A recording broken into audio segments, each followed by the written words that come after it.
नागपूर लाचलुचपत प्रतिबंधक विभागाच्या पथकानं हुडकेश्वर पोलीस ठाण्यात कार्यरत असलेल्या 2 पोलीस कर्मचाऱ्यांना लाच घेताना रंगेहात पकडलं आहे।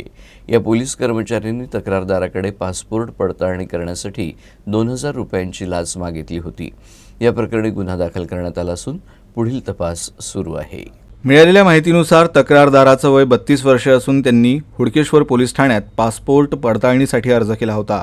पासपोर्ट व्हेरिफिकेशनच्या बदल्यात दोन्ही लाचखोर कर्मचाऱ्यांनी तक्रारदाराकडे 2000 रुपयांची लाच मागितली। मात्र तक्रारदाराला लाच द्यायची इच्छा नसल्याने त्यांनी लाचलुचपत प्रतिबंधक विभागाकडे तक्रार केली। एसीबीच्या पथकाने त्यांच्या तक्रारीची शहानिशा केल्यानंतर बुधवारी सापळा रचून या दोन्ही लाचखोर कर्मचाऱ्यांना पोलीस ठाण्यातच 2000 रुपयांची लाच घेताना रंगेहात अटक केली।